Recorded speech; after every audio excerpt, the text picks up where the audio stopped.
un an tout juste, le mouvement des Gilets jaunes débutait. Chaque samedi était devenu le rendez-vous d'une nouvelle contestation, essentiellement à Paris. Alors 12 mois après, certains appellent à investir les Champs-Élysées.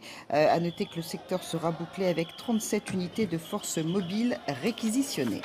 Et on en parle justement avec notre invité, François Bersani. Merci d'être là. Bonjour à vous. Bonjour. Vous êtes secrétaire départemental adjoint du syndicat de police unité SGP dans les Yvelines.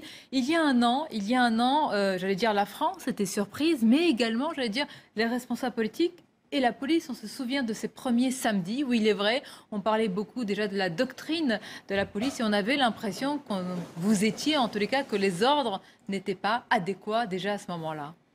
Alors je vous remercie de m'inviter.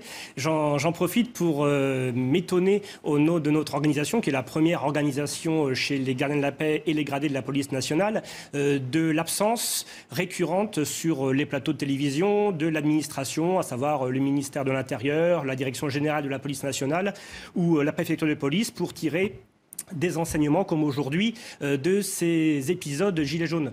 Parce que pour nous, le premier interlocuteur qui devrait rendre compte et en même temps expliquer, faire de la pédagogie sur l'action des forces de police, ça devrait être les autorités alors ministérielles ou préfectures de police et non les représentants du personnel. Pour nous, le bilan... Vous avez entièrement raison. Sachez que le ministre de l'Intérieur, Christophe Castaner, sera notre invité à la fois sur CNews et sur Europe 1 ce dimanche, donc après ce premier anniversaire, si je puis dire, samedi. Donc peut-être aussi l'occasion d'un bilan politique. Voilà. Alors, je ne voudrais pas rentrer dans une partie de ping-pong sur les blessés, par exemple, parce que je sais qu'on a eu beaucoup de démissions sur les blessés. On ne va pas s'envoyer les blessés du côté de la police et du côté des manifestants au cours de cette année. Je voudrais rappeler quand même que plus de 2000 policiers ont été blessés à des niveaux de gravité divers depuis novembre 2018.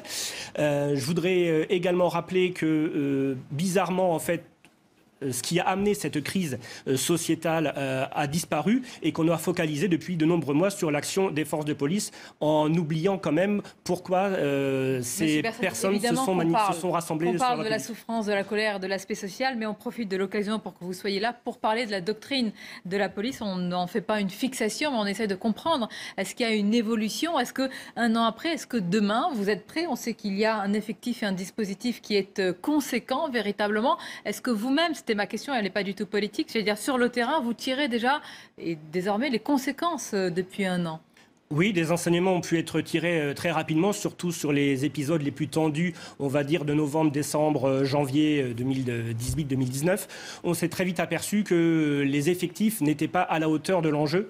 Ça a permis de mettre en lumière que les effectifs dédiés au maintien de l'ordre, que ce soit les compagnies républicaines de sécurité, que ce soit les effectifs dédiés au maintien de l'ordre sur la plaque parisienne et ailleurs dans les grandes métropoles, n'étaient pas du tout adaptés suite à la diminution drastique d'effectifs, entre autres chez les compagnies républicaines de sécurité depuis plusieurs années, et qu'on était dans des situations parfois très tendues et devenues très dangereuses pour les personnels, car nous n'étions pas assez nombreux à être disponibles sur la voie publique. Monsieur Bersani, il y a les informations. Est-ce que vous savez demain, en Ile-de-France, dans les Yvelines ou ailleurs, quels dispositifs sont prévus? On sait qu'il y a plusieurs points de convergence des Gilets jaunes, plusieurs mobilisations avec une interdiction pour les Champs-Élysées. Est-ce que vous savez un petit peu quel sera le maillage par rapport à cela? Non, nous n'avons pas connaissance du tout du dispositif de sécurité mis en place par le ministère et la préfecture de police sur la plaque parisienne. Ce serait donc intéressant, en effet, de poser au ministre de l'Intérieur ce soir cette question. On s'est plaint depuis de nombreux mois donc, du problème d'effectifs pour faire face à ces manifestations récurrentes chaque samedi et également pour revoir le dispositif, puisqu'on sait que les premiers dispositifs qui avaient été mis en place n'étaient pas en adéquation avec la forme de manifestation qui était face à nous. On n'était plus sur les manifestations traditionnelles bien organisées. Des défis sécuritaires, des défis évidemment sociaux. Et pour conclure, parce qu'on ne peut pas évidemment faire l'impasse de cette question sans envoyer des chiffres, mais il y a eu des violences importantes, etc. C'est bien sûr un sujet pour vous, d'abord aussi pour la police. On a eu des enquêtes, il y a eu l'IGPN, on a vu les suites de certaines enquêtes. C'est aussi un sujet et une préoccupation. Je crois qu'il y a un grand manque de pédagogie jusqu'à présent, puisqu'on n'a jamais su expliquer à la population que les policiers étaient dépositaires d'une autorité publique qui leur est conférée par la loi et que l'usage de la force est prévu dans tous les textes qui nous régissent. Et on a souvent fait l'amalgame entre l'usage de la force et des violences policières. Or, l'usage de la force strictement nécessaire en cas de maintien de l'ordre, comme c'est le cas, est tout à fait prévu et encadré. Et si tant est que des débordements soient avérés, eh bien, on sait très bien que nous sommes avec des administrations, nous sommes avec des autorités de justice, avec des corps d'enquête qui sont là pour enquêter et éventuellement pour traduire des procédures devant les tribunaux s'ils estiment que ces violences sont injustes et illégitimes.